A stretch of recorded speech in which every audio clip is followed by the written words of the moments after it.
least we smell good. Yeah, right. Yeah.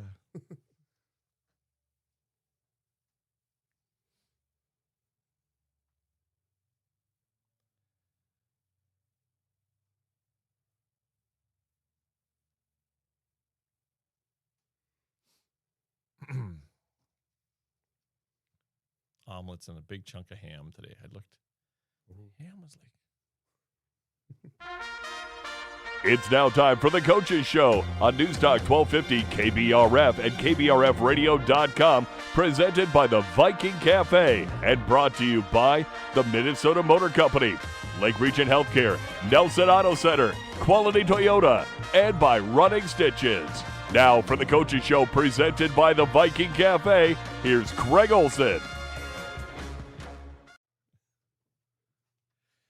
Welcome to the Coaches Show, sponsored by the Viking Cafe. Mark Johnson sitting in for Craig Olson.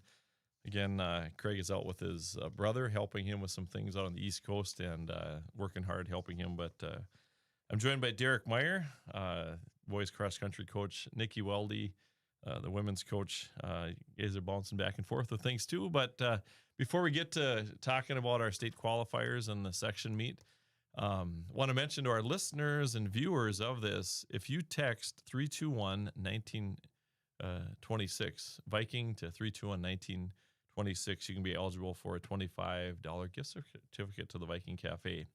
And Derek, before we get going, I just want to let you know what the breakfast is this morning. It is an omelet and a big piece of ham. I opened one up and I'm going to eat after, but so Chuck Hammond is our studio engineer. Appreciate his work. But Derek, let's get right to it. Before we talk about the Otters, as far as the team competition, there's Perm again. Just talk about that meet, and then we'll get to the qualifiers for both boys and girls. Well, down in Rocori, Cold Spring, it was a perfect day to run. No matter what the competition on the field was, it was a crisp fall day. The sun was shining, and it's just the opportunity was set for everyone to have a great day. We knew coming in, Perm is strong, and in both the boys and the girls, they have been all season. They've been in the top of the rankings. But an opportunity for everybody to have somebody to chase, and that's how it went. We had our eyes for the boys' side with Wilmer, and we came up a little bit short. We had some shortcomings. Rocori actually had 2 or 3 boys. It's their home course. They're making a showing. They made a statement, and they made a statement on the girls' side too. We can talk about that later, but they put some guys that were up in some scoring positions that were not really accounted for in some things. So they shook up some of the scoring, pushed us back, and we ended up 4th. But I couldn't be more proud of how they went. A lot of the guys were PRs or right darn near what they were doing. They raced hard. We were in positions where we had to hold off some kids, and they did that. And it was just kind of, it's a whole lot of, it's a big giant mess, and you sort it out at the end, and you just try to figure it out as it goes and try to tell kids where to be. But it's in the end, if they just do their best, what more can we ask for? So you finished 4th, of the 11 teams there, and is it with that now? Let's go right down the line with your runners. But qualifying 2 for the state meet, and that's a huge accomplishment.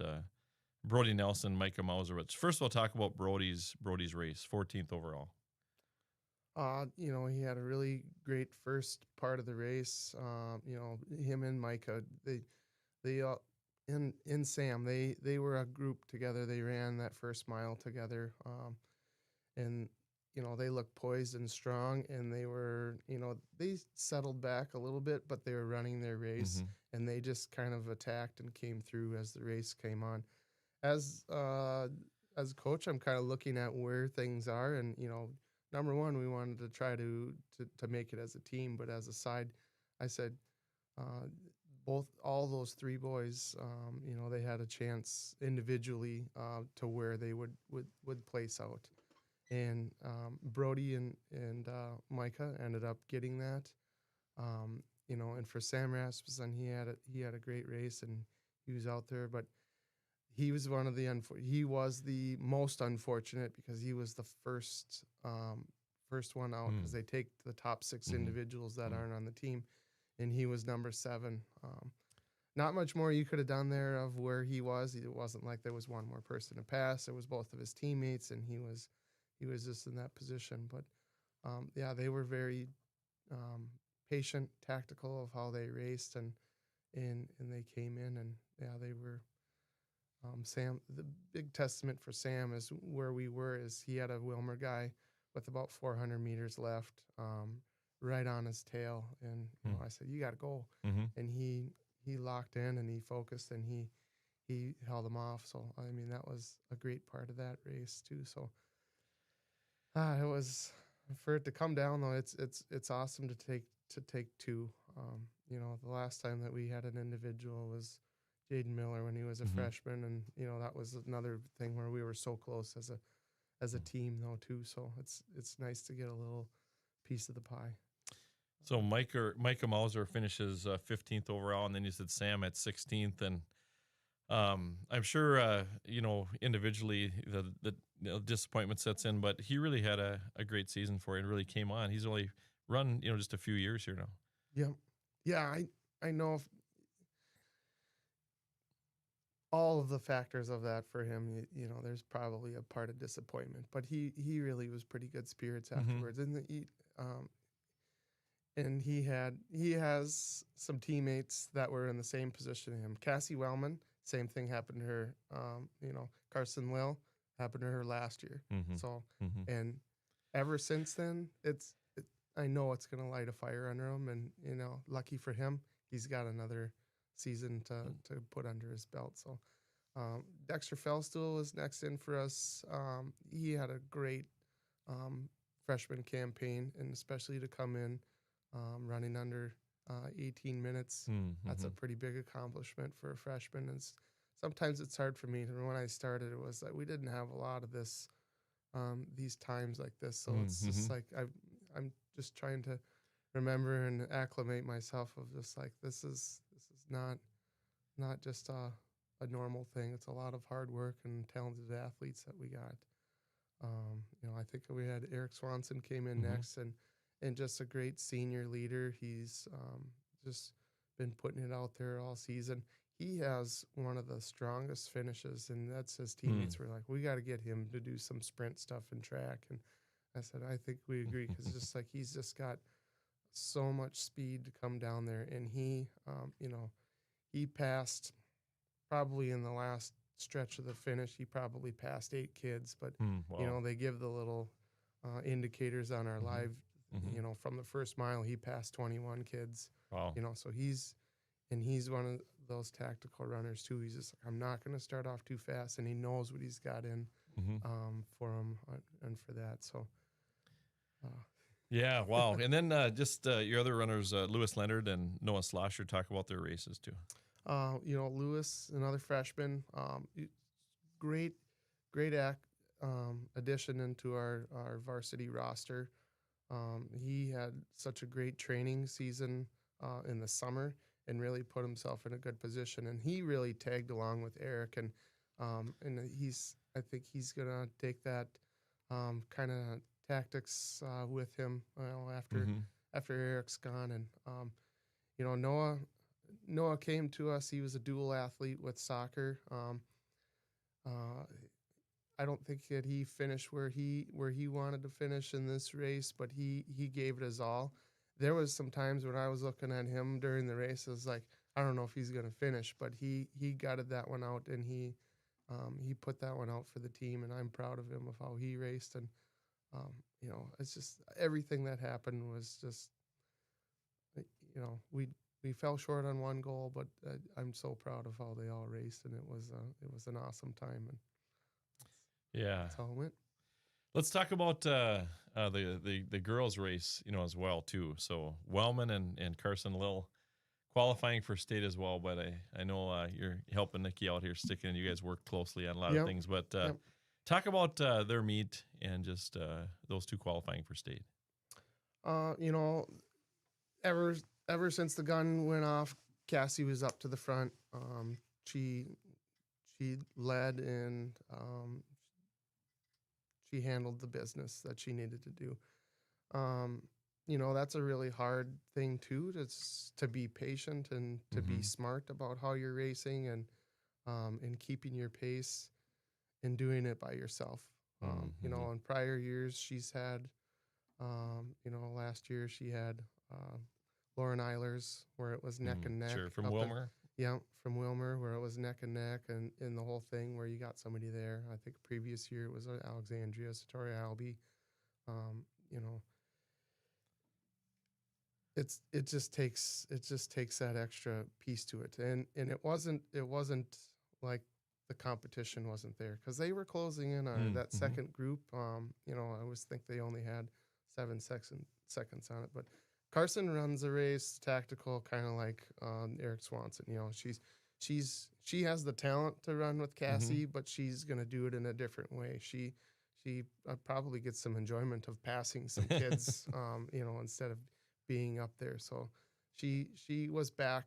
She was back a little bit, maybe about 10 seconds, and then just kind of there was just a pack that was just kind of chasing Cassie, and then she was right there with them, and then it came down to that last part, and she was neck and neck with that with the perm girl, and she just the perm girl just nicked her by a tenth of a second there. So, but she's coming on. Her for Carson for her week. Yeah, the state tennis, and then just I was walking. I was telling another coach's story. I was walking down the bus, just making sure everybody's on there, and then I had to double take because she was on the bus riding down with us. So she must have drove back and slept in her own bed, which is probably a real benefit to how that went. And then she rode down with us. So that was I can't imagine. So I think she's gonna be set and ready to go, and she's gonna probably make some noise. Make some noise. Yeah. Make the noise at the state meet. So that's pretty awesome. And the way that the cross country and tennis, and it happens with other sports, but be able to work so they can do both is really, really interesting. And it takes a special athlete to do, isn't it? Definitely. It takes a lot of and discipline, self-dedication and discipline. It's just how easy is it to, I'm just going to do this today. And I've seen it. I'm coming to practice, and there, Allie Bradenberg did the same thing. There they are. They're going around the school doing, finishing up their run before they're going to go over to tennis. And I'm sure it helped both, because when you get into some of those longer matches for tennis, you got to have some cardio and to be able to keep that poise of, I play pickleball, and I know like when I get tired, my shots get a little bit, so that I don't think that we're feeling that. So. And then the other runners, Lydia Ugerud had an all-time best, and then Allie Bradenbach had playing tennis as well, had a strong race. Natalie Garner finished just behind Allie, and then Violet McCann and Lilia Ronovic had a strong race too. But let's turn the page and just talk a little bit about going down to Les Bolstad. It'll be the last race ever as the University of Minnesota sold the golf course there. Yep. But what does a week look like for training, and what does it look like for next Saturday?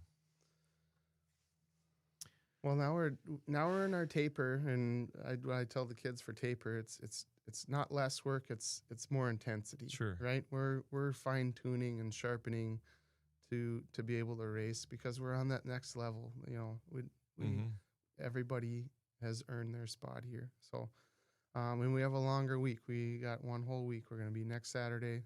So we get to add in a couple different training pieces. So when we come Monday, we got a threshold run, and we're just going to kind of try to keep that piece of controlling our heart rate and where we're going to be for that. And then we're going to set up our harder run will be on Wednesday. So it'll be just like typically we do our hard runs on Monday and we race on Thursday. So it's all the same. It's just got a little bit of a twist to it. And Friday we'll go down. We get to go see the course, pick up our packets, get settled into the hotel, go find something to eat, and do all the fun things. And I hope that they just are just excited and they just enjoy the moment of how special it is to be at a state competition. This will be, I think it's Cassie's fourth. Yeah, fourth. Yep. Fourth qualification that she's going there. So she's a veteran. Brody and Micah, they've been down there. This will be, oh goodness, I want to say at least their third time being down there, because we've been down there as a team. So, but their first time as individuals and things like that. So, yeah. Well, it's awesome, and congratulations on a great season. Thank you for the boys and what's happening with the boys and girls programs, and enjoy the time at state. Yeah, thank you. Yeah, and pick up an omelet and a big piece of ham. Oh, I've been trying to concentrate on. I know it's tough. So don't forget Viking to 321-1926 to put your name in for a $25 gift certificate. Thanks a lot, Derek. When we come back, we'll talk to Otter football coach Chris Grabowska. The key to a great meal is at the Viking Cafe of Fergus Falls. The Viking Cafe, with Minnesota's best omelet, manhole cover pancakes, and burgers that will fill your appetite. The key to a great breakfast and lunch is at the Viking Cafe, downtown Fergus Falls. If you love trucks, this ad is for you. At Minnesota Motor Company in Fergus Falls, you can save up to $12,000 on select Chevy Silverado trucks, or take advantage of 0% APR for 3 years. Prefer leasing? Lease a Chevy Silverado for as low as $299 per month. Contact the sales team at Minnesota Motor Company for details. Chevy, together, let's drive. Minnesota Motor. South Pebble Lake Road, Fergus Falls. Lake Region Healthcare knows what all coaches know. It takes tons of teamwork, great amounts of grit, and heaps of hustle to triumph. Lake Region Healthcare, supporting and celebrating our high school athletes. Nelson Auto Center in Fergus Falls is proud to sponsor area athletics. Nelson Auto knows the value of a good team, and we'd like to invite you in to meet our team. See how our team takes care of you and your family. Nelson Auto Center in Fergus Falls. Running Stitches Embroidery in Fergus Falls is West Central Minnesota's leader in high-quality screen printing and custom embroidery. Whether you're looking for a one-of-a-kind custom job or need to outfit the entire team, Running Stitches Embroidery will be there when you need them. What's your number? I drove 60 miles to get a great deal from Quality Toyota. I drove 45 miles to get a great deal from Quality Toyota.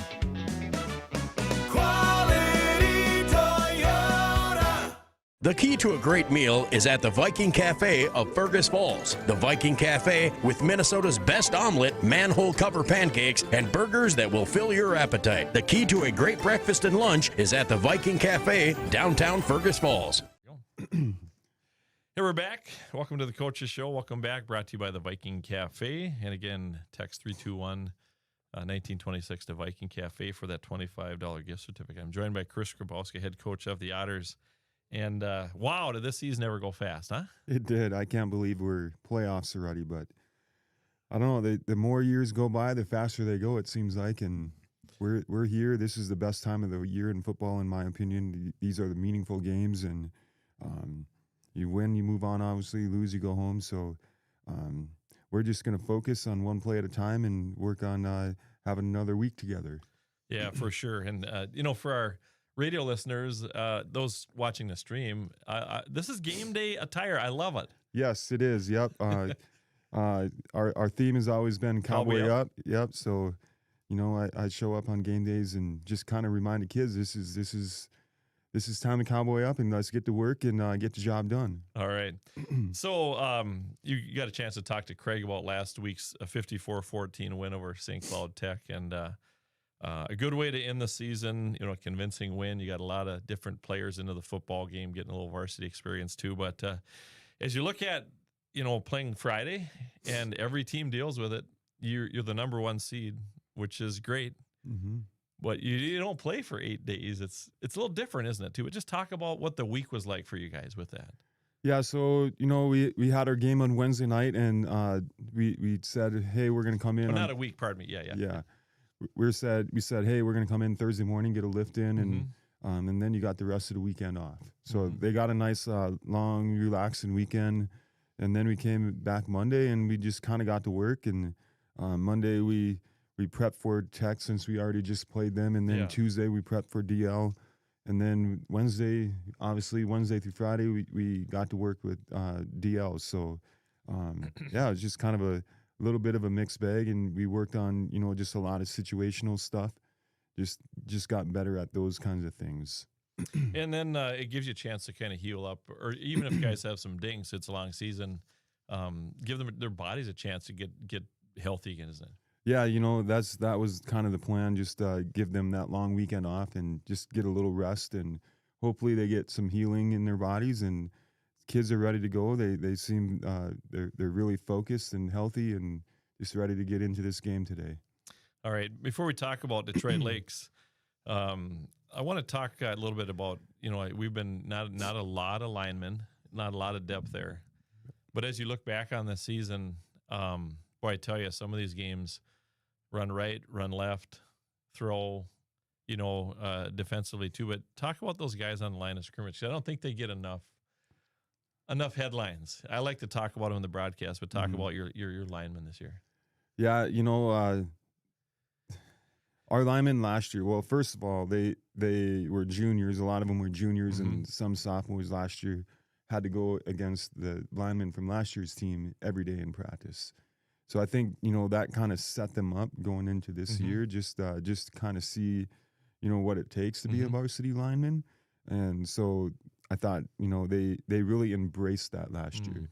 And then they really put in a lot of work over the summer months and heading into this season, and got themselves better in the weight room and on the field, and Coach Olson's done a fantastic job with getting these linemen ready to go. And I had to share a story. I made the mistake of, I've been interviewing Coach Olson when he was head coach, and I say, I talk about skill position, and he go, Mark, hold on a sec. They're all skilled. Yes. Talking about the bigger guys and the guys that are, that play on the other spots. But talk about Steve's work with them, and also Steve King. Yeah, both of those guys, they bring a lot of experience to the table. They've been all coaching. I think Coach King, I think he's in his 40s for years of coaching. And then Coach Olson, he's got to be at least 30 plus, 35 maybe. I don't know what it is, but they have a lot of experience. They have a lot of knowledge that they bring to the table, and they're just really great teachers too. Coach Olson's just a natural O-line coach. He loves that position. He embraces that position, and he's just able to teach all the concepts that, and the footwork and the techniques. And that's where I feel like our linemen got a lot better since he came on board. And just technique wise, our kids are really, really on point. And the same thing on the D-line. Coach King brings an eye for detail. Each week, our linemen know what blocks they're going to see, what they got to do to defeat it. And so I just feel really comfortable and confident in those guys every week. As we think about our team, facing against Detroit Lakes, having guys that can make big plays is really huge, isn't it? And one guy that's stood out all year has been Isaiah Holmes. And, of course, Eston, as a sophomore, has done a great job. Caleb Fronning running the football. Your other wideouts. But that can be a difference maker, can it? Especially I know Detroit Lakes, they're a solid team, but I don't know if they quite have the huge playmakers like that. Yeah, we do have playmakers all over the field. And last week, I think, against Tech, Isaiah didn't even score, but we did show that our other receivers can score too as well. So, and then Caleb had a big game. So it's just, each week, you kind of just like, all right, who's gonna be the playmaker this game, and that's kind of how it feels. And we got lots of capable guys too. So, yeah. And then to your point, DL, they have a lot of solid players. We got to be ready to go. And number 2, he runs the ball really hard. They got a different quarterback coming into this game, and then the quarterback in our last game against him, he's now a running back and a wildcat back. So, they got solid players across the board. We just got to be ready to line up and execute. That's one thing, we played Detroit Lakes our second game of the season. We beat them 28-14 up there. But a lot can happen in 5 or 6 games, can it? Yep. Too. But how do you prepare your guys? We're 6-2, we're the 1 seed, but how do you prepare them mentally too? Because it'll be a different football team. DL will be. Right. So we always say focus on the process of winning. What does that look like? Process of winning. We have to have a good, solid week of practice, good, solid foundation of what our game plan is and understanding our game plan. And then we show up in the game, each play, we get lined up and execute our game plan, and we focus on winning the down, and winning each down, then winning each quarter, then winning the half, then winning the game. So we don't really focus on the end result per se. We just focus on that process, and that's going to be no different today. I know a lot of community members are going to be excited for the Fergus Falls DL rivalry. I don't know if our kids quite understand what that means, because it's hasn't been that way for a few years, but our kids do understand what it takes and what the process is for winning. So that's what we're going to focus on today. Yeah. And defensively, talk about, just what we need to do defensively. And I know Shane Tilkey's done a great job with our D, and to be able to look over there and go, man, he's got this. I can really focus on managing the whole game and the offense, but talk about our defense and the way what Shane's done with the defense. Yeah, Shane always has a great game plan. He's like most D coordinators, they spend a lot of time in film. I think this week, we can look and see how much and who's watched. Who's watching and how many hours they have. I think he's over 10 hours this week of film. So he really knows what DL is going to do. He really knows what we got to do to stop them, and does a great job of implementing that game plan every week. And I just feel confident in our defense going into every game, and that's why we always elect to defer to the second half, and we just know that our defense can go out there and get a stop. And but yeah, we still got to go. Our kids still got to go in and play the game and get themselves in the right positions and execute as well. Yeah, I was wondering if that's what, like for Shane and Jen, they get out the microwave popcorn and well, let's watch film together. But no, it's a huge thing, isn't it? You talk about the Wildcat, just take us under the hood a little bit. Yep. As a broadcaster, I'm watching that like, okay, we've seen it this year. Yep. All of a sudden, 4 down linemen, or what changes do you make, against that? Well, you just, just mentally as a defense, when you see Wildcat, you just kind of think about, well, what are they going to try to do to us? Why are they bringing that guy in? So obviously they're going to try to run the ball, but you still got to be disciplined as a defensive back to know that they might pass or have something up their sleeve in this formation as well. So I just think knowing what they're going to try to do, that's the big key. It's going to be a good day for football, a good day for Fergus Falls football. You mentioned Detroit Lakes, and we haven't played in 3A or 4A for a few years, but a big game. And this community really gets behind their teams, don't they? I look up from the broadcast booth, and people are standing all over the place. We've had the fire department there twice with the American flag and stuff like that. But you got to be enjoying this, aren't you, Chris? Yeah, it's awesome to see the community come out and support these kids, and these kids deserve it. They put in a lot of time and a lot of hours, a lot of blood, sweat, and tears, and it's just really, really neat to see the community come out and support them and back them, and they do love their otter football and their otter sports, and so it's just that makes a difference. The kids see that, and they want to go out there and give their best effort too to give the support back to the community. So it's great. So things are shaping up here, but it's Detroit Lakes and Fergus Falls, the 1 seed, the Otters, 5 seed Detroit Lakes, and then the other bracket is Becker and Princeton, the 2 and 3 seeds. Winner plays on the 31st, but we want to be playing on Halloween, don't we? Yes, we do. Yeah, that's in the plan, and we're going to go out and take care of business today, and let the scoreboard take care of itself. Just one play at a time, execute, and focus on the process of winning, like I said, and let the scoreboard take care of itself, and hopefully we're playing on Halloween. All right, cowboy up. I love that. We'll be there 12:45 pregame, 1 o'clock kickoff, and get there early. People come out and watch. You're going to want to get a seat, and let's have a great one against DL today. Really looking forward to it, Chris. So thanks for coming in. You bet. Thank you. All right, Chris Grabowski, head coach of the Otters. And again, text Viking to 321-1926 to get into that drawing for a $25 gift certificate.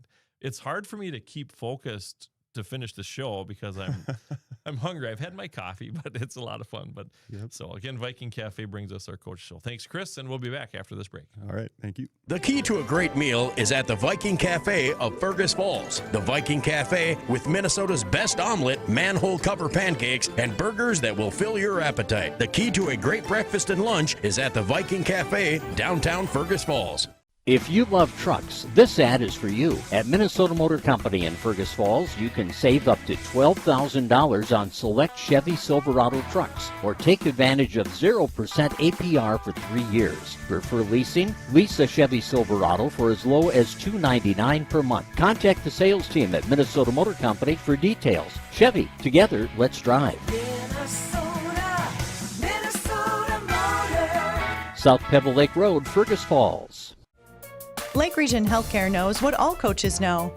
It takes tons of teamwork, great amounts of grit, and heaps of hustle to triumph. Lake Region Healthcare, supporting and celebrating our high school athletes. Nelson Auto Center in Fergus Falls is proud to sponsor area athletics. Nelson Auto knows the value of a good team, and we'd like to invite you in to meet our team. See how our team takes care of you and your family. Nelson Auto Center in Fergus Falls. Running Stitches Embroidery in Fergus Falls is West Central Minnesota's leader in high-quality screen printing and custom embroidery. Whether you're looking for a one-of-a-kind custom job or need to outfit the entire team, Running Stitches Embroidery will be there when you need them. What's your number? I drove 60 miles to get a great deal from Quality Toyota. I drove 45 miles to get a great deal from Quality Toyota.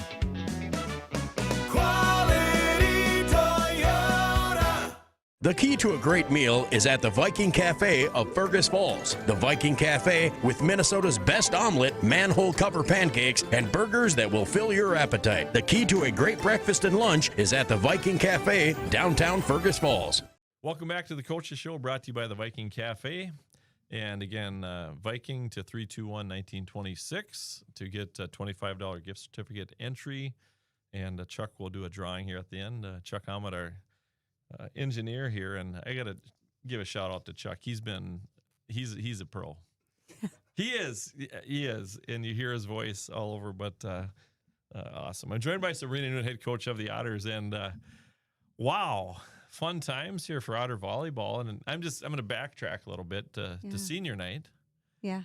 You know, I know you had a chance to 3-1 win at home. And talk about that a little bit, and then it leads up to playing Ricori again about 8 days later. Yeah, it's so funny as you say that. My body just starts getting goosebumps because it brings back the excitement of everything.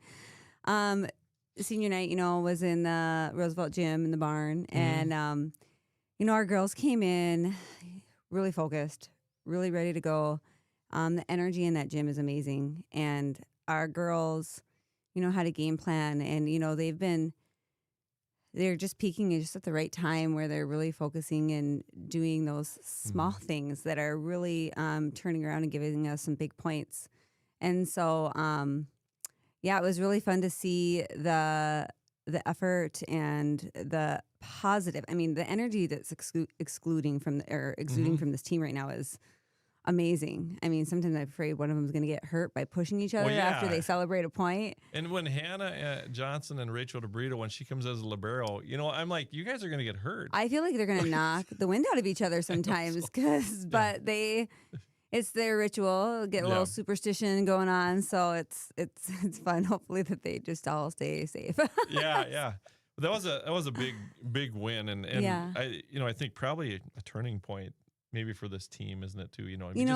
We've always had so many capabilities, and it's the mental game of just believing that they can do it, and the trusting in their teammates to do their portion of the job. And I mean, you can just see it unfolding in front of our own eyes, and how they're relying on each other and how they believe in each other, and they are so coachable. And even though it might feel abnormal, they're really doing what we're asking them to do, and it's going great. So I mean, that's awesome. That was a huge week, and then you had the Blacktoberfest, the tournament coming into Fergus, and we played well. We lost to Sauk Center and then won the last 2 games too. But there were some really good things to build on there too, wasn't there? There was. I mean, the teams we played, they were all really strong, tough teams.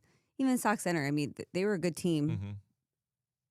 We played with them, and it was either team's game each time. So, getting through those humps of tight games, close games, especially in our last playoff game against Ricori. I mean, we came back from some big deficits, especially in game set 1. 15-7 at one point. Yeah. And it's interesting because I'm sitting there and as we're going through the motion of that game, I still didn't have any fear in that game. I mean, I still had some okay, we need to start turning it on, but I knew they were going to, because they have been driven so hard, and they did, and they turned it around, and we chipped away point by point and came out with the win. And that's the part of them believing that they can do it, because they can, and they did. So that was awesome. Yeah. So that first game, 28-26, and I at the end of the broadcast, I'll just tell you, I was worn out. I was excited, and we talked after, but 28-26. But I think that's one thing, with your seniors, and Brooke Searden had an awesome night. She did. Hannah, Rachel, Kira, they really stepped up in that game, didn't they? But to winning at 28-26, that's got to just really fire you up too. It does. It's so amazing, the contributing factors of everything that led to the success of that night. We had some game plans going in, and our outsides were kind of the key in that game. That left side. Yes, that left side. And Kiera Anderson had some really big moments, and Brooke Searden, she was hungry up there at the net. And with every hit that they had, every player was involved. Our passing in the back row was amazing. Hannah Johnson, she passed almost everyone dead on to the setter, which if we don't have that, we don't have an offense. Jada Day did great in the back row, all of our passers did a great job in the back row, getting the ball to our setter. Our middles involved in those outside plays, even they were getting some sets and kills here and there too. But Rachel DeBrito and Carly Hurst pulling those blockers in, yelling for the ball, getting that split in the block was a huge factor for us. And then Izzy Landberg on that right side, coming in strong. She runs a really nice quick on the back side, and you can tell that Ricori had worked on that because when we defensively, because when we were in when they recently played us in Fergus, we were able to score a few more points on that, and this time I could see their block ready for it. Okay, and so we made some adjustments, and then there were some big moments with Elizabeth Clinert slowing some balls down.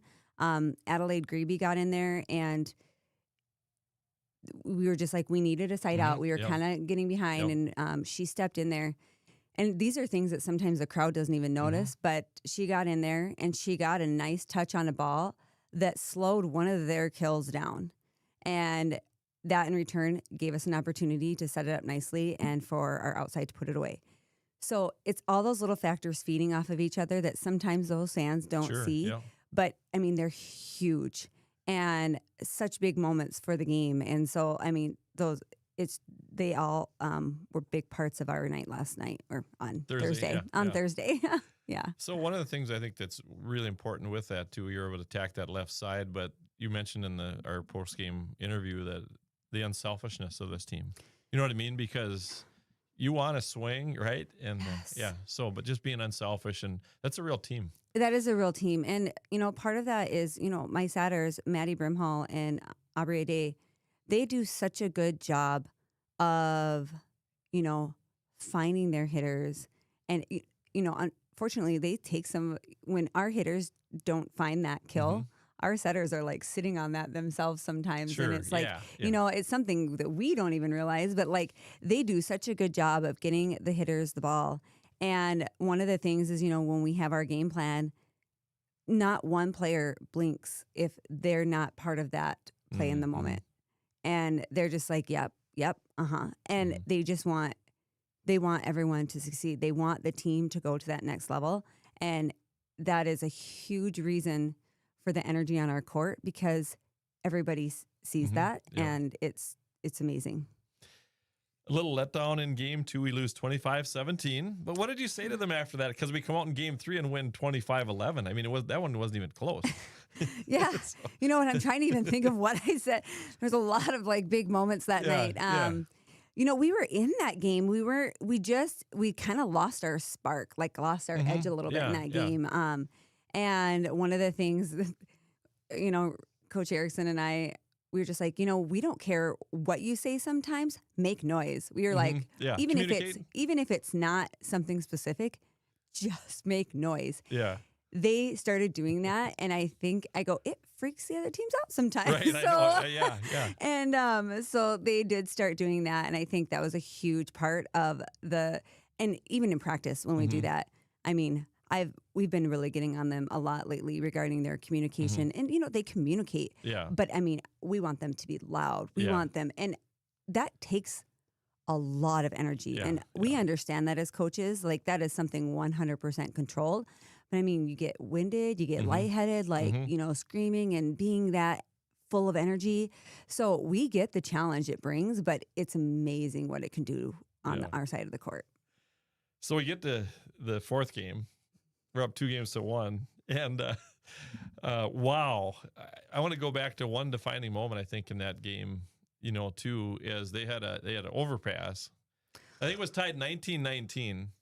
And Rachel DeBrito, I think her eyes got just as big as pumpkins, and she just pounded that inside the 10-foot line. But just talk about what a game momentum changer that was, too. Again, goosebumps. Yeah. I mean, there's so many goosebump moments. And my girls make fun of me because I'm cold all the time. But in that moment, they called a timeout immediately right after that. Yeah. And Rachel, she comes and she goes, I needed that. I mean, you could just see the hunger in her eyes and her face, and it just sparked the team. And I mean, it was every front row player loves getting a ball like that because it's fun. And because it's a thing, like, do I hit it? Do I push it to the side? I mean, you got a lot of decisions to make, and it's quick. And Rachel just went on her instinct, and she just nailed it. So that was awesome. Yeah. As I'm sitting there in my mind, I'm going, we got this. But so we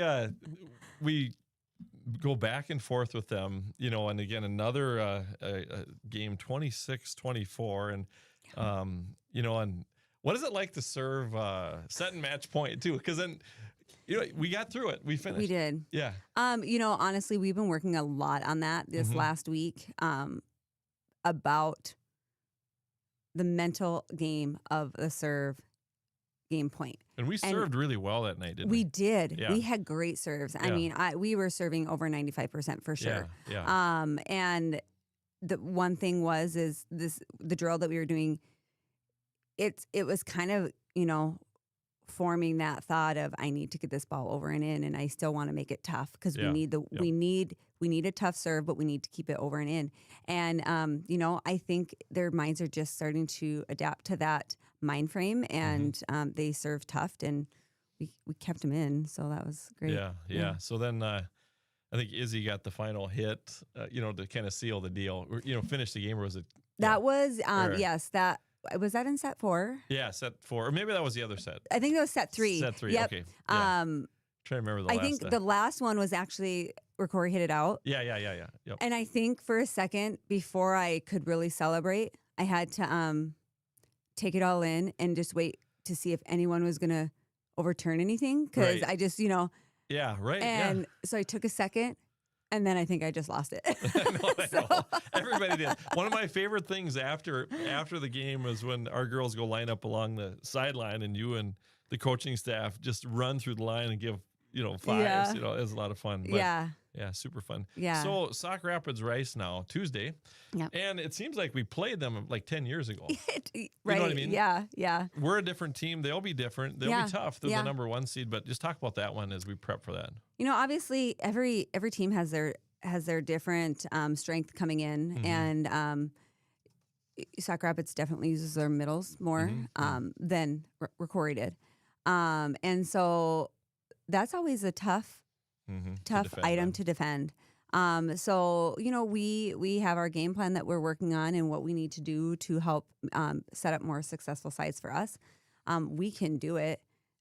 We just have to work on our game plan and making sure, even, you know, if we have our high outside sets, making decisions of, I want to just slam this ball, as of in, I need to place this ball and I know where I'm going to go to make it more successful for us. So our girls are really starting to embrace that part of the game. And when they do, it's you can just see the scramble, and then it sets us up for another part of success. So it's like a domino effect. Yeah. And our blocking is really come along. And one of my favorite things too to watch is when Carly Hurst gets a block and the excitement on her face. Yeah. I mean, they're so fun. Carly, she just hunches over and her fists coming together. And I mean, those girls work hard in practice, and they are trying to be as disciplined as they can. And they're taking everything that we have. We have Lydia Rutten helping us with our blocking. And I mean, the fact that, you know, we do examples of her because she's a great example, and these girls are like, oh my goodness. And the way they try and replicate and do and see what she's doing is amazing, and it has shown in our blocking. Our blocking game has really come a long way, so it's been really fun to watch. All right, well, next Tuesday we'll go down to Sauk Rapids Rice. We'll have the game for you on Channel 977. But thanks, Sabrina. Let's keep it going. Thank you so much. All right, we'll come back with more. Again, the Coaches Show brought to you by the Viking Cafe. The key to a great meal is at the Viking Cafe of Fergus Falls. The Viking Cafe, with Minnesota's best omelet, manhole cover pancakes, and burgers that will fill your appetite. The key to a great breakfast and lunch is at the Viking Cafe, downtown Fergus Falls. If you love trucks, this ad is for you. At Minnesota Motor Company in Fergus Falls, you can save up to $12,000 on select Chevy Silverado trucks, or take advantage of 0% APR for 3 years. Prefer leasing? Lease a Chevy Silverado for as low as $299 per month. Contact the sales team at Minnesota Motor Company for details. Chevy, together, let's drive. Minnesota Motor. South Pebble Lake Road, Fergus Falls. Lake Region Healthcare knows what all coaches know.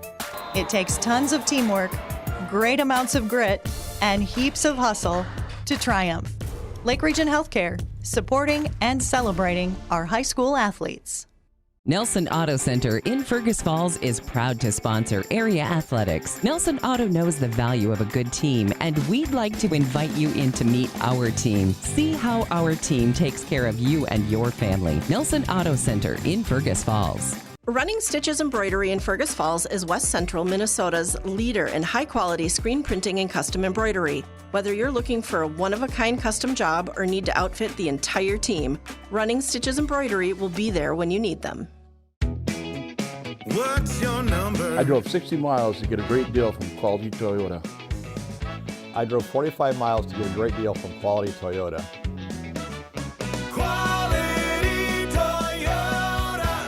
The key to a great meal is at the Viking Cafe of Fergus Falls. The Viking Cafe, with Minnesota's best omelet, manhole cover pancakes, and burgers that will fill your appetite. The key to a great breakfast and lunch is at the Viking Cafe, downtown Fergus Falls. Hey, we're back. Welcome to the Coaches Show. Welcome back. It's brought to you again by the Viking Cafe. Don't forget to text 321 or Viking to 321-1926 to get in for a drawing. So, hey, we're going to talk some more volleyball, but before going on the air, I'm joined by Debbie Foss, head coach of the Comets. It's fun to see you and Sabrina high-fiving each other in the hallway, both with playoff wins, and that's what it's all about, isn't it? Totally. Get to the playoffs, cheer each other on, and it's fun. Yeah. Wow, this is an awesome time of the year, and you guys had a couple big wins this week. Talk about the Underwood game, 3-0. Yes. So. Yep. So anytime you play a team 3 times we played them early season and then played them at the end of the season and then played playoffs. You never know. It could go one way or the other. We know very respectable program that they've had for decades, so we knew we just had to respect them, but we also knew we couldn't get into a tip fest with them. We need to put the ball down, and we were able to do that and play our game. And it was just fun to see the girls do that. Yeah, so in that one, 25-23, talk about the first game, kind of a tight game there. Yep, I think there's a lot, so much Nerves? adrenaline going on in there. And, you think some of our girls have playoff experience and playing in a high, intense environment. The gym is packed out. And then you have others that you're like, I didn't realize it like at that time, but later I was like, oh, we have quite a few where they've never really experienced that. And so I think adrenaline and go through. So it's just a fun experience and just the going back and forth and so forth. And you're just like, but you kind of just felt like things were starting to fall into place and we're running our thing. So it was good. Well, that's good. And then the second game you win 25-16. And were you feeling a little better at that point in time? I mean, you won the first game, but yeah. Yeah. Well, Ella Knutson led very well that night. She was just like determined from the net, and she was just pounding it really well. And it's just when she is playing on fire like that, she's leading well and doing all the things. So it's fun to see that. So. And then game 3, a close one as well, but 26-23 or 26-24, you get the sweep. But in that game, you have a lot of people contributing in that match. But just talk about just the different players against. Yeah, and even in that third set, like even throughout the night, there was times that we were down and we were going. So it's like volleyball, you're playing, and then it's hard, the momentum. Just can your legs keep jumping and hitting and all that? And so, Ella was doing great in the front row. We had to sub her for serving. So Maya Miller came in, and she's been solid for us when we've needed that serving from the back line. And so she did good. But we were able to come in and pull ahead. Like we were behind. I don't remember the score, but we were behind and then battled back and got up and were able to win that one. But, just different things. We got Kenzie Miller back in. She's still dealing with the injury, but, working through that and coming back and so forth. And then our outsides, they didn't have a ton of attempts during the game. It was really about Avea and Ella in the middle.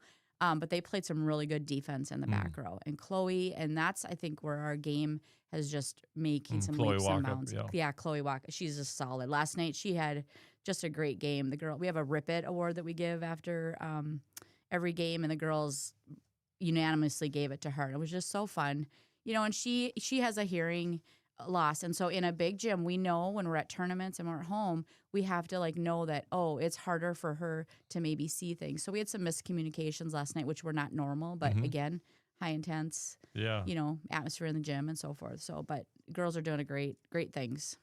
So section 6A, you open it up, the brackets.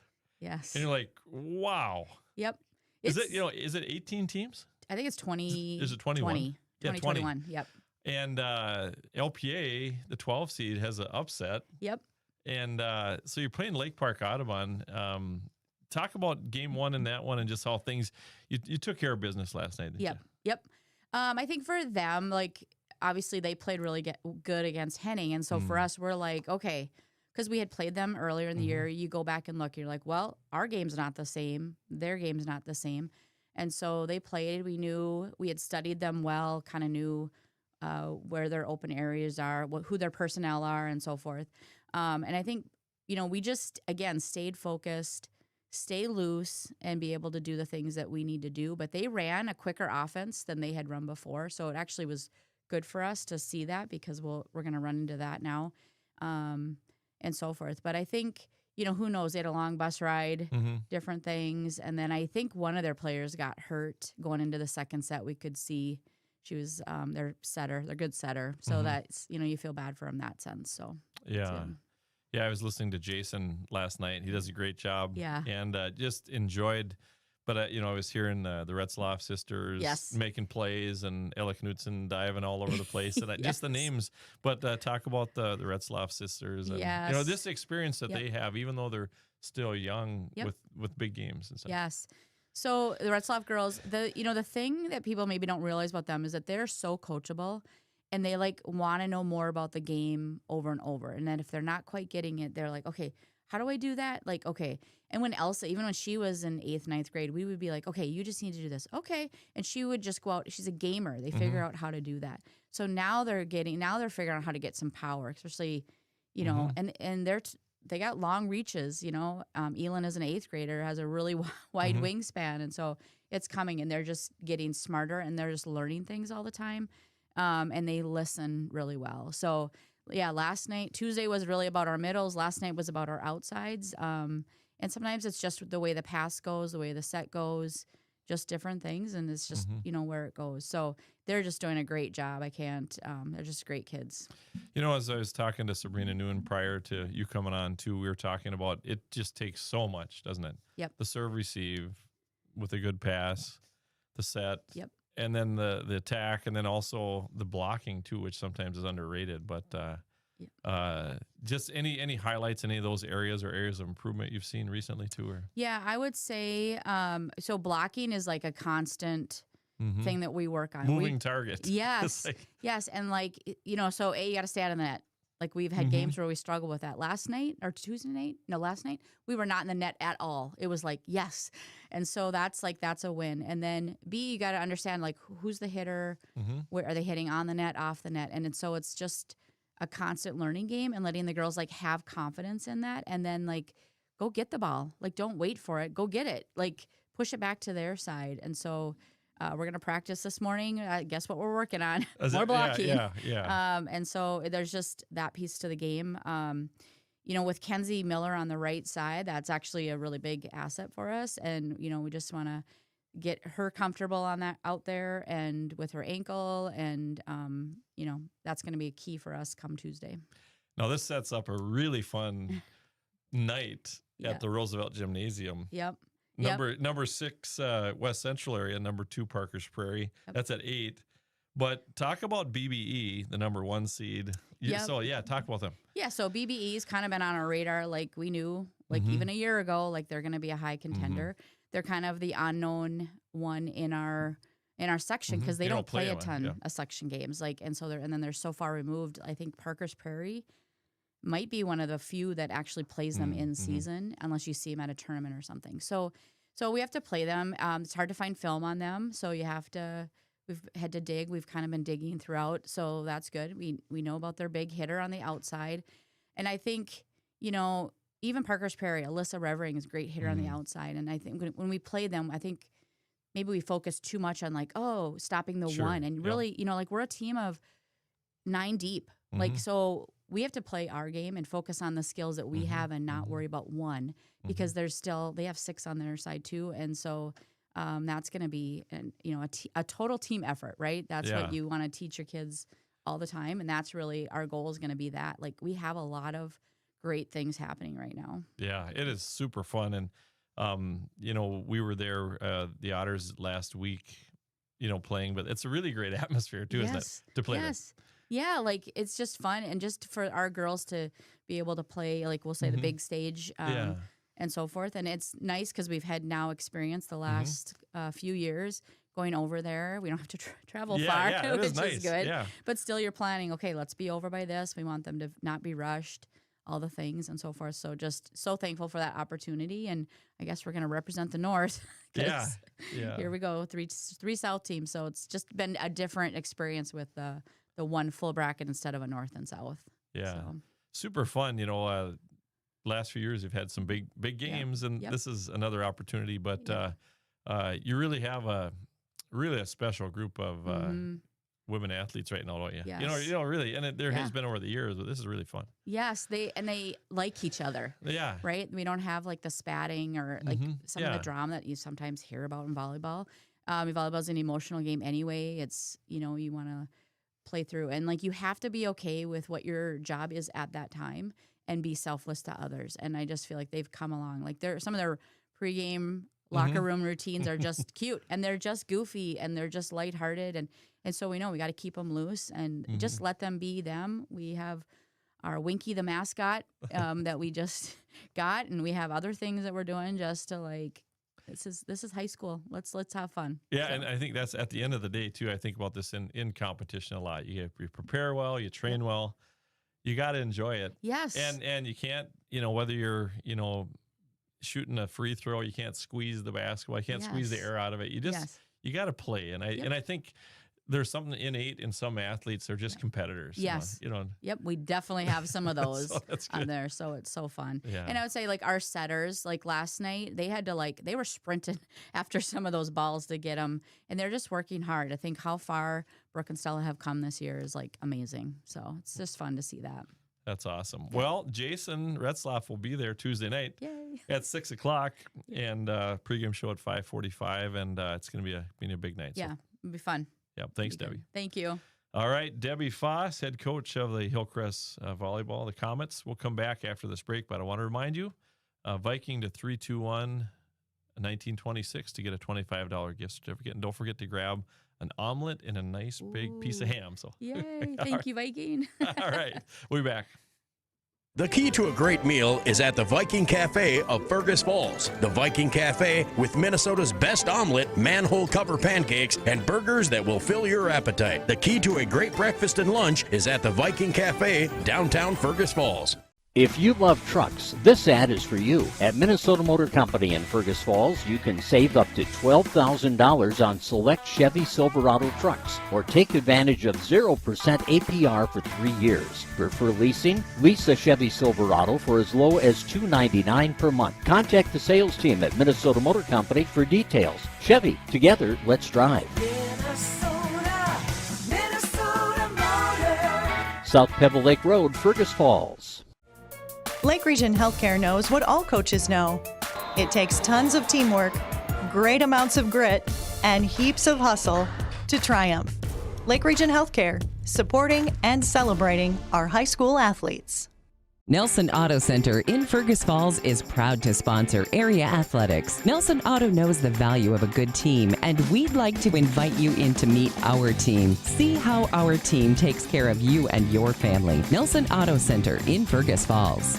Running Stitches Embroidery in Fergus Falls is West Central Minnesota's leader in high-quality screen printing and custom embroidery. Whether you're looking for a one-of-a-kind custom job or need to outfit the entire team, Running Stitches Embroidery will be there when you need them. What's your number? I drove 60 miles to get a great deal from Quality Toyota. I drove 45 miles to get a great deal from Quality Toyota.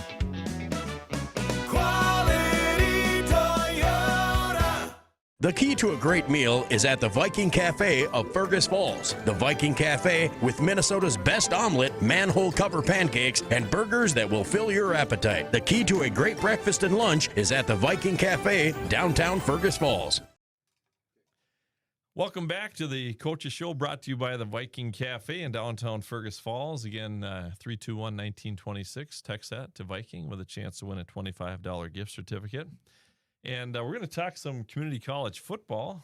And it's great to have Bernard Hosley with us. And I got a chance to talk to you last year one time, and it's fun to talk. And I thought I'd kick this off by saying, I went to a community college too. Did you? Played baseball. Okay. At North Hennepin. Okay. I don't know where that is. So that's in the Twin Cities. Yep. I'm giving my age off here now, but Normandale and North Hennepin were kind of the, big shots in the Twin Cities. But I was a baseball player and played football in high school. But let's talk about your Spartans. And this is a great time of the year, isn't it? You get to playoffs, and it's enjoyable, isn't it, as a coach and as a player? It is. I think, the fortunate thing is, we can erase, some of the mistakes we made throughout the season, as everybody has a clean slate. So, and it's, win or go home. So, and I think, although there's some superior teams, I think anybody can get beat at any time. So, I think we like our chances. I feel like we didn't play well we play Minnesota West tomorrow, and I don't think we played well first game. Newer kids trying understanding what the level of competition is on the college level. Some people think that junior college football is not what it's cracked up to be. And some of it's, because of social media and stuff like that, it's got a bad rap, but there is good football.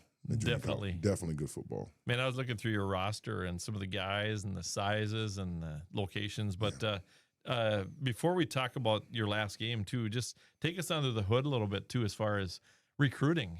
You know what I mean? And the networking. And I'm sure you've got a network of people. And then guys recruit guys. And it is a big network.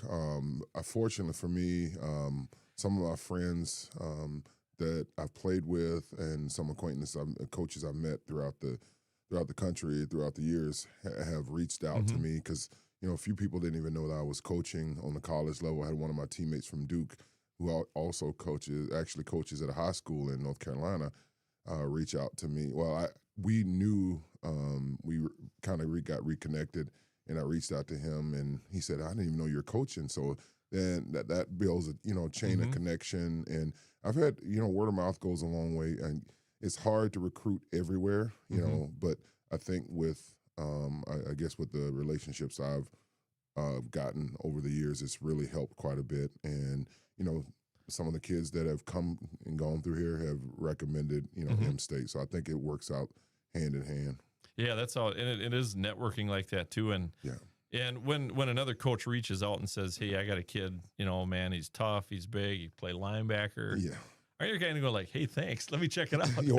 You definitely have to check it out. Yeah, and sometimes they fit into the mold and where you want them, and sometimes they you want to put them in a different position to make them succeed. And I always tell guys, I'm like, just because you played a position in high school doesn't necessarily mean you're going to play that in college. Because I've played so many different positions. Thank goodness I did when I was in high school that I was able to adapt. But some of the kids, they kind of bucket a little bit, and then once the light goes off, and they're like, "Oh, I am better at this position. Coach was right." It's like, yeah, right, yeah. I'm trying to, I'm trying to make you successful. And also get you looked at because, on the college level, it's different. Going to a 4-year school is a little different as well. Yeah, so. That's for sure. Well, let's talk about the way the season ended for you guys. I'm sure not like you wanted it to in the 26-24 loss to Mesabi, but talk about that one. Well, I think we just we stumbled in the first half and made some mistakes. We didn't capitalize on things we should have. And, when I went back and I was obviously a little upset at the outcome always because I always want to win, but the biggest thing I got from it is that you get so in game and so focused on what's going on that I didn't realize they didn't score in the second half. So that's one thing. Something to build on. You won the second half. I try to build. I try to talk about the negatives first and then try to end the conversation on a positive note. And the positive is even when we were down, we still fought back and still had a chance to win the ball game. So that gives us something to build on going into the playoffs. And we can't stumble. We're not good enough to stumble in the first half. Even the first quarter, we need to play each quarter. Just like it's the fourth or just like it's the third quarter. That's a learning curve, isn't it? You know what I mean? And that's what you're there to develop guys, but it's a real learning curve. It is. And, I always say, practice like you want to play in the game. And I'm very intense and I've always been intense. And that's just I can appreciate that. My mindset. And I told guys all the time, I said, everybody's not going to be as intense as I am. I said, but I want you to understand the importance of practicing hard and making sure you, in your mind, when you're in practice, that when you're playing, when you're in game and practicing, that you visualize yourself playing in the game and not just taking it for granted. So because when you get in the game, you kind of go back to your old habits. Yep. So with that, it sets up a very interesting situation as far as the playoffs, and talk about that. With 3 teams with identical records, 2-4. Yeah, and we kind of shot ourselves in the foot, like with losing. We had a chance to be the 4th seed, but we had a 3-way tie for 4th place, and it was basically we put the commissioner put 3 names in a hat and a bowl, and then shook it up, and then the first team he picked got 4th, second got 5th, and of course, third got 6th. So we ended up getting 6th. And you know what? I feel, pretty good about it. Even though we didn't get where we wanted to, it's just a placement. Doesn't define who you are. Yeah. I feel like we're a better team than 6th, and I'm sure a lot of Central Lakes and Mesabi feel like the same thing. So I feel like if we play well, I think we'll have a good chance of winning the ball game, but we have to play well. That's the biggest thing. Yeah. So you wind up the 6th seed. You travel to Worthington on Sunday to play Minnesota West. Yes, sir. Talk about Minnesota West. And you played them earlier in the year, didn't you? Yeah, first game. We played them early in the year. We didn't play very well. They are a good team.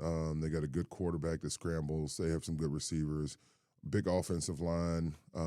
Defense is really well. They run to the ball very well. Very well coached. Ironically, I actually played against the head coach in college. Is that right? Yeah. Where did he play? East Carolina. East Carolina. So okay. when I was at Duke, they came to our place.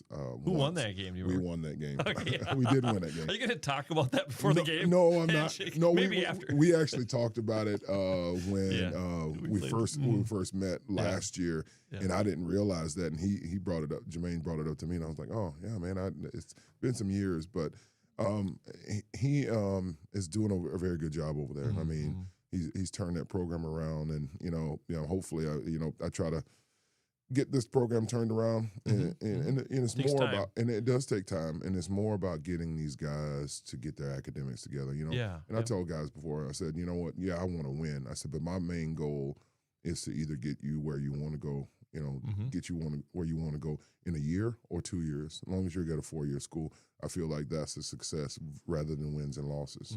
That's a huge deal. Yeah, it is. Really, because I remember, man, when I was young too, I was focused on playing baseball and doing school and working and trying to make everything happen too. But these guys are learning some huge life lessons, and that's the main thing, isn't it? It does, and that's what I feel like.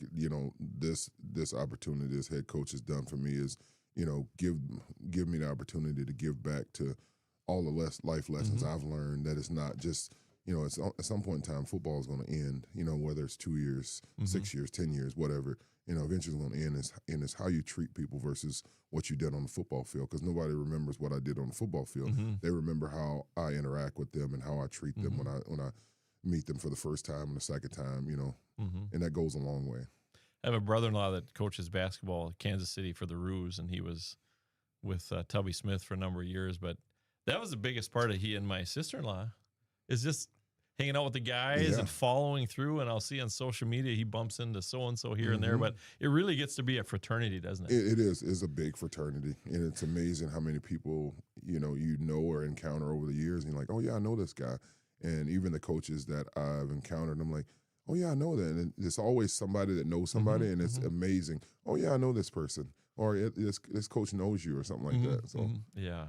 So how was your week of practice then, preparing for Sunday? I think it went pretty well. And I always tell guys, we have to definitely practice well. I said, but it does us no good if we practice well throughout the week and then forget what we did on Sunday. Game day obviously is the most important. We have to relay all the things that we did in practice onto the field, onto the game. So I want to make sure that they, keep that same mindset and not forget what they were taught and not what they practiced throughout the week.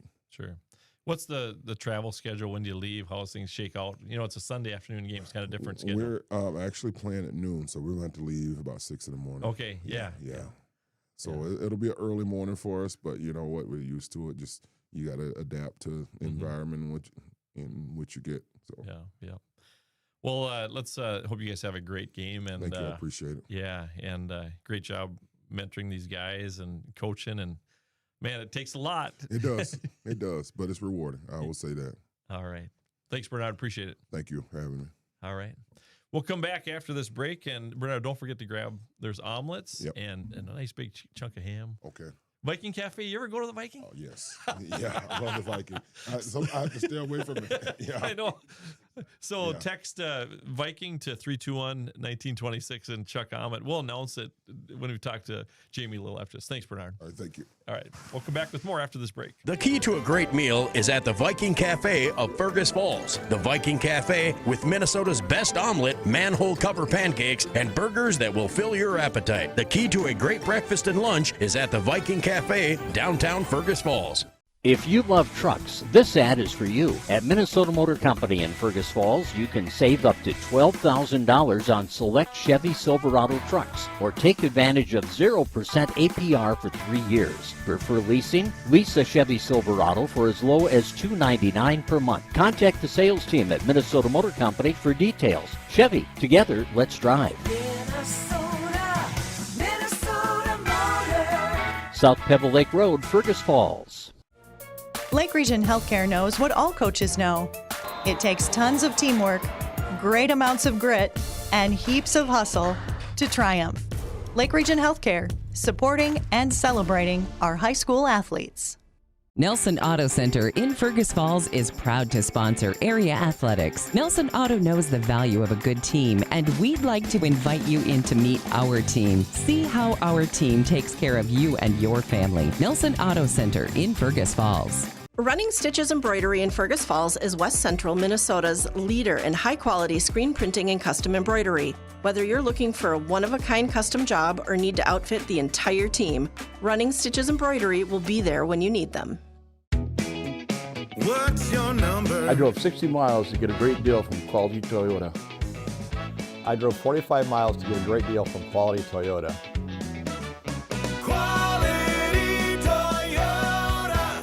The key to a great meal is at the Viking Cafe of Fergus Falls. The Viking Cafe with Minnesota's best omelet, manhole cover pancakes, and burgers that will fill your appetite. The key to a great breakfast and lunch is at the Viking Cafe, downtown Fergus Falls.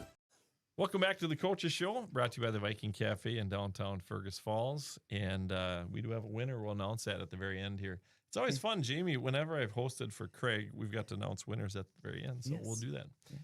Okay. Wow. What a week. What a week. So great week, for the girls team consolation champs. And then you got a doubles team finishes third. And then the other doubles team placed well too. But where do we start? And then the other thing is cross country. Your daughter Carson goes and takes third in the section, and she's going to the state tournament. But you got to be it's fun as a parent, right? It was fun. As a broadcaster, I wear the hat as a parent and a broadcaster. Yep. But hey, you're a parent too, so don't be afraid to give a shout out. Yeah. To your Okay. kids. Well, it was kind of awesome because Thursday we got done with match play at 4:13, and Carson's race was 4:15, and then everybody was just watching the clock. We were waiting, and friends were updating us. So it was a pretty awesome week for the whole team and the whole fam and all the things. Oh, that's awesome. So let's talk about the team competition on Thursday. So let's walk through. First of all, let's just, without belaboring it too much, just the seeding. But your first match was a really tough one, huh? Yes. So we were the 5 seed. We played the 4 seed, which was Rock Ridge, which is Virginia, Minnesota. So we were the only 2 kind of outstate teams. Sure. And that was an absolute dogfight. Yeah. And it ended up going 4-3. It could have gone either way. We were right in those matches. So we ended up dropping it 4-3 to Rock Ridge.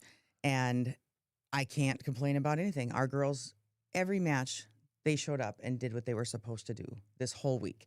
So we find ourselves in the consolation bracket where we kind of, we kind of cruised at 5-2 and 6-1, and Rock Ridge cruised at 7-0 and 6-1 to take the championship. So I kind of feel like that first round felt a little more championship-y than the rest of the matches, which stings a little bit, but also we have so much to be proud of. Getting to the state tournament for the first time, and now going out and just dominating those next 2 matches to get ourselves that consolation hardware was pretty awesome. Really, everybody showed up to play, and we're peaking at the right times. And I want to say everybody's name today because everybody did their job, but everybody was so focused and dialed in at what our team goal was. And we knew everything after team was just gravy. Like this was about getting our team here and doing the things we had to do.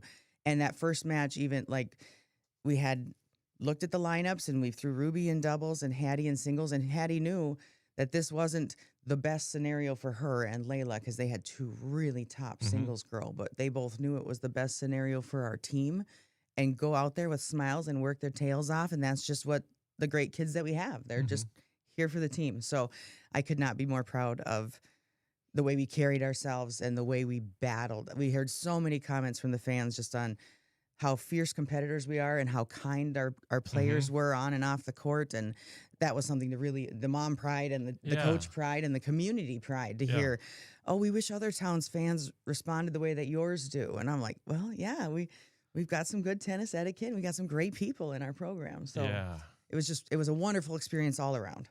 Yeah, that is for sure.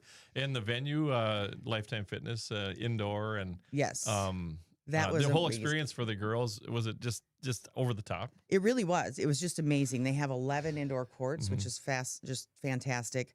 There's 4 up front and then 7 in the back. So we were split some of the time as a team, which was hard because Norm and I are doing the 100-meter dash to get back and forth and trying to text in a tunnel or text won't go and just to keep updated on what's going on. But the facility itself was amazing. It gave us a lot of room. The ceilings were high and the curtains were back compared to sections where that really kind of got in our way as a really good lobbing team. Yeah. But just absolutely top notch. And I couldn't say more amazing things about the way that the state tournament was run. Yeah, no, that is awesome. And first trip ever for the Otter girls tennis team with bringing home hardware too, and that'll be fun to put something in the trophy case too, won't it? Yes, we were pretty jacked about that. I'm not gonna lie. And our goal going into this year was try to get to the state tournament, and to see how well we did once we got there was just so awesome. And I should be expecting it because I know these girls. Yeah. But also, out of the 8 teams at the state tournament, they were asking me like, so what's your facility like at home? And I'm like, well, it's outside. And all other 7 schools have indoor facilities that they can go to year round. So we maybe didn't belong there, but we sure did a good job getting there and doing what we could there. That's for sure. So then you turn the page, to the qualifiers for the state individual too, and walk through that, and it's a lot of tennis for these girls, isn't it? A lot of tennis. So much tennis, but so much good stuff. And as much as we tried, we sent both doubles teams unseeded again to this tournament. And I'll start with the order of the bracket. Hattie and Dylan drew the number 4 seed. Okay. So we knew you got to assume that's going to be a pretty tough team. Yeah. We ended up seeing them in the team stuff. One was playing singles and doubles, but we had an idea what we were up against. And Hattie and Dylan came out just guns a-blazing, as they do. And they got the first set, and we were so close. And they ended up dropping their first round match. So I think it was 7-5 in the third. So we knew they were in the match with the 4th seed. Like this is good stuff. Yeah. Obviously not what we wanted, but what happened. And so then they got an hour or 2 break. That match was really long, so they didn't get a full break. And then they had to take the court again to see if they could keep themselves in this tournament, because it's a double elimination in that way.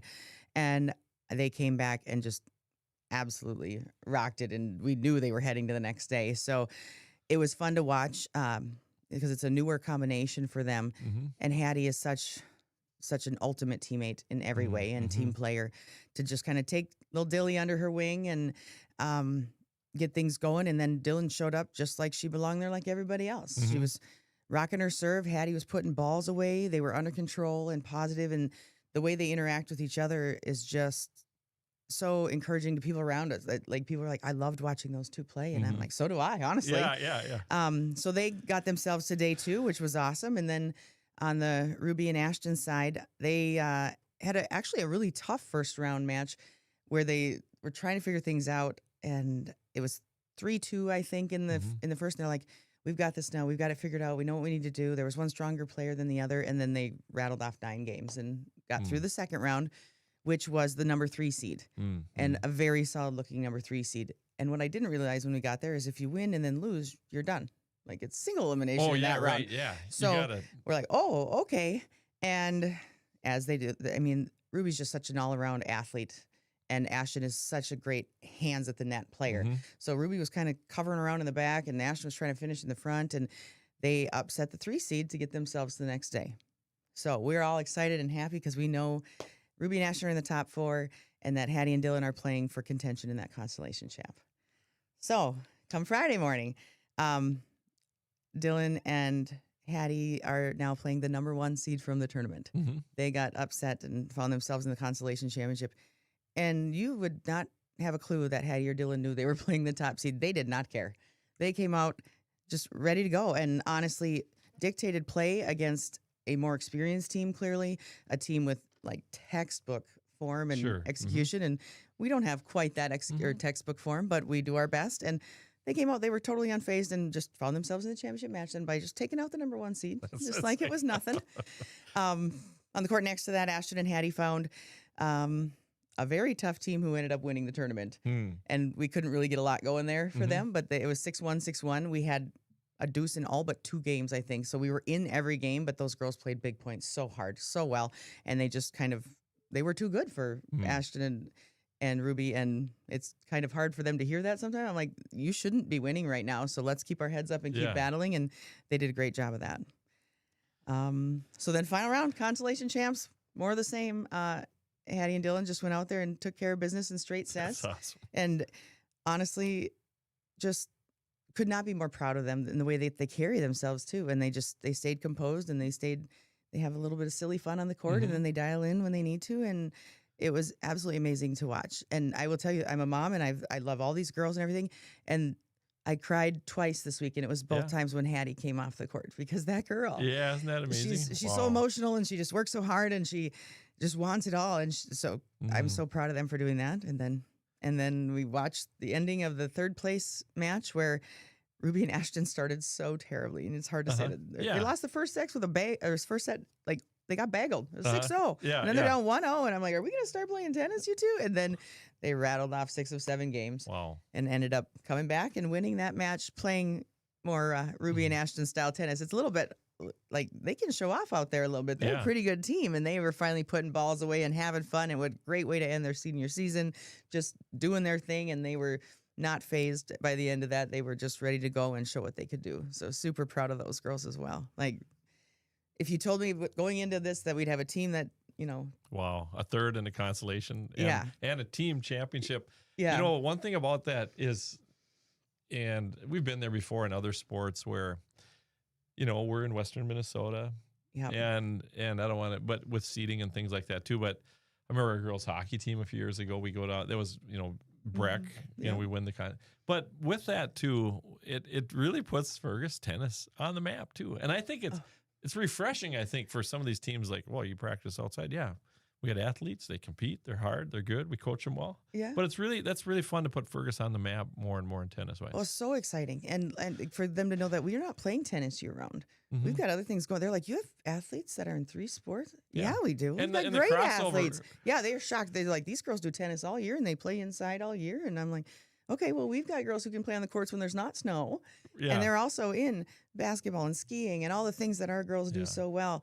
And make them great athletes. And that carries over to tennis, whether you're hitting the racket all year or not. They're still great athletes.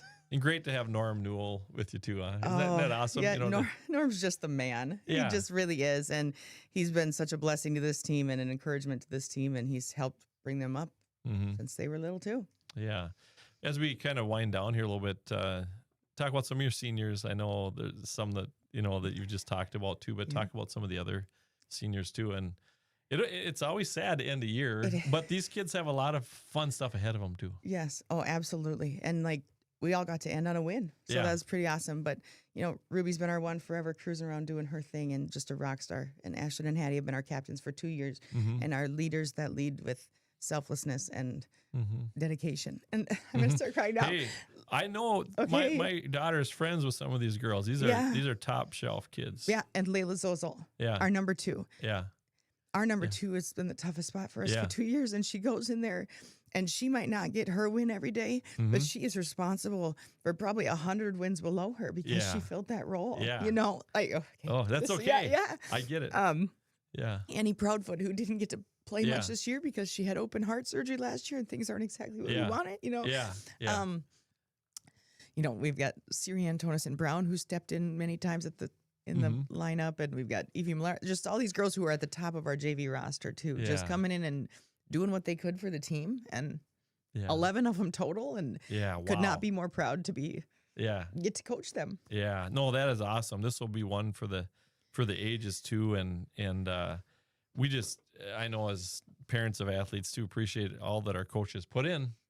There's a lot, you do this, you things that people see, but there's a lot of behind the scenes things too. Yes. People have no clue. They really don't. The behind the scenes, and it's like people's they'll appreciate that I put Yep. the work in the Craig Olson articles. I'm like, well, if I don't write that, who's going to know how amazing my kids I are? know, yeah. So let's get out there and let them know. Craig appreciates that a ton too, and so Yeah, well, he's so great you're so Yeah. great to get our name out there. Yeah, that was a lot of fun. We are going to give away our Viking Cafe gift certificate, and again, $25 gift certificate, and it's going to. I'll let you read. We've done this before. I want to read the winner. All right, Jamie? we've got Nancy Hansen this time. All right, Nancy. So they'll pin it up on the. They'll have it here at the station. So just stop by the station. Yeah. Again, Jamie, thanks for a great season. Thanks for coming in. Yes, thank you. And it's a big day as far as Otter football this afternoon and Hillcrest football, and there's just a lot of things taking place. OTC, but tune in to Craig Olson and catch up on everything too. And thanks to Chuck Ahmed, our studio engineer. Yeah, he's awesome. Yeah, we gotta.